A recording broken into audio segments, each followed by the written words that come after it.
আমি ডাক্তার মোহাম্মদ আব্দুল মুতালিব। আপনার নাম কি? আমার নাম মোহাম্মদ সবুজ রানা। বয়স?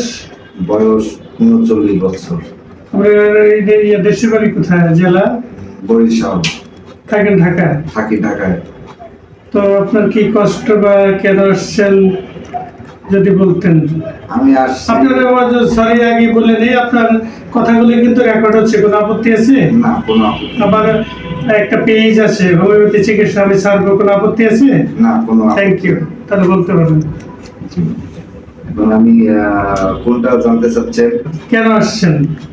আমি আসছি, আমার কষ্ট, আমার অনেক মনের মধ্যে অনেক কষ্ট কাজ করতেছে, অনেক কিছু বিরাজ করতেছি। আমি একজনকে ভালোবাসতাম, তো আজকে তার সঙ্গে আমার সুসম্পর্ক, আমি তাকে ভালোবাসি এখনো, কিন্তু সে আমার থেকে অনেক দূরে এখন চলে গেছে। কেন, বিয়ে হয়ে গেছে? হ্যাঁ, এখন তার বিয়ে হয়ে গেছে। আপনি বিয়ে করেছেন? না, আমি এখনো বিয়ে করিনি। আপনার কি সমস্যা? আমার রাতে ঘুম হয় না, অনেক চিন্তা, অনেক কিছু মনের মধ্যে অনেক কিছু কাজ করে। ভাবনা আছে, ভাবনা? হ্যাঁ, তাকে নিয়ে তো আমি অনেক কিছু ভাবি, সেই জন্য তো আমার এই অবস্থাটা হয়েছে। তো যার ফলে আমি তাকে আজও ভালোবাসেন? হ্যাঁ, তাকে আমি মৃত্যুর আগ পর্যন্ত ভালোবেসে। কতদিন ছিল প্রেম এই ভালোবাসা? প্রায় ৮ বছর। Very good. আপনার কি মনে কষ্ট আছে এখন তাকে নিয়ে?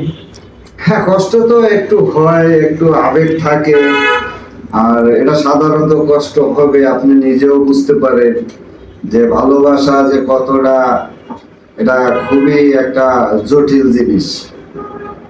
এখন হয়তো সে আমাকে চাচ্ছে না, সেই জন্য সে দূরে সরে গেছে, কিন্তু আমি তো তাকে চাচ্ছি। ভালোবাসা উভয় পক্ষ সমান পরিমাণে না হইলে হবে না। তো তারও অবশ্য দোষ দিলে হবে না, সেও আমাকে চাইছিল, কিন্তু ফ্যামিলিগত ভাবে সে আমার কাছে আসতে পারে। রাইট। তো আপনি কি এর আগে কোনো ট্রিটমেন্ট নিয়েছেন?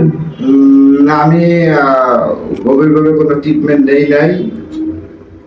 এমনি নর্মাল এক জায়গায় ট্রিটমেন্ট নিয়েছিলাম, তো ওখানে কোনো কিছু হয়নি।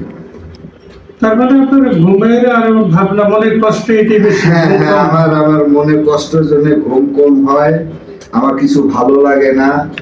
তারপরে হচ্ছে নিজেকে নিজে অনেক নার্ভাস মনে হচ্ছে। তো প্রিয় দর্শক, আমরা শুনলাম বা ভালোবাসা যে কথাগুলি, এটাকে আমরা সেলুট জানাই। আর ভালোবাসা মানুষকে ব্যর্থতা বলতে কোনো কিছু নেই। আমি যদি ভালোবাসাটা হলো যে আপনি তাকে ভালোবাসেন, আপনার কাজে কর্মে, আপনার যোগ্যতায় আরো এগিয়ে যান, এবং তার সাফল্য, তার ভালো লাগা, ভালো থাকা, এরই নাম তো ভালোবাসা। জি। যদি তাই হয় তাহলে আপনি নিজে নিজে কষ্ট, এটা সবার ভিতরেই আছে, তো এই কষ্টকে বুকে ধারণ করে বসে থাকলে চলবে না। আপনার এগিয়ে যেতে হবে, আপনার বেঁচে থাকতে হবে, আরো এগিয়ে যেতে হবে, সার্থকতা হবে লাইফকে। তারপরে ওনার প্রতি সম্মান রেখে উনি ভালো থাক, ভালো কিছু করুক, সুন্দরভাবে বেঁচে থাকুক, দীর্ঘজীবী হোক, এই তো কামনা, এটি তো ভালোবাসা। আমাদের হোমিওপ্যাথিতে ভালো ভালো চিকিৎসা আছে এই মনোকষ্ট। সেটা হলো লক্ষণ ভেদে অনেকগুলো মেডিসিন আছে, এর মধ্যে Ignatia amara, acid phos, natrum mur, পরাম মেড, সিলেনিয়াম। অর্থাৎ আমরা এতক্ষণ যে আলাপটা করলাম, এই আলাপটাকে আমরা বলতে পারি সংক্ষেপে দুই একটা শব্দে, সেটা হলো গ্রিফ অ্যান্ড ডিসঅ্যাপয়েন্টমেন্ট লাভ। অর্থাৎ প্রিয়জনকে হারানোর ফলে যে ব্যর্থ বেদনা, কষ্ট, মনোবেদনা, যেটা কারোর সাথে প্রকাশ করা যায় না, এর চিকিৎসার জন্য হোমিওপ্যাথি বেস্ট। তাহলে লক্ষণ ভেদে তার ক্যারেক্টারের উপরে আমরা যদি মেডিসিন অ্যাপ্লাই করতে পারি, চমৎকার কাজ করবে। আবারও আপনার সুস্বাস্থ্যের জন্য আমার জিএম নবজীবন হোমিওপ্যাথি চিকিৎসা কেন্দ্রের পক্ষ থেকে ভালো থাকবেন, সুস্থ থাকবেন। আসসালামু আলাইকুম।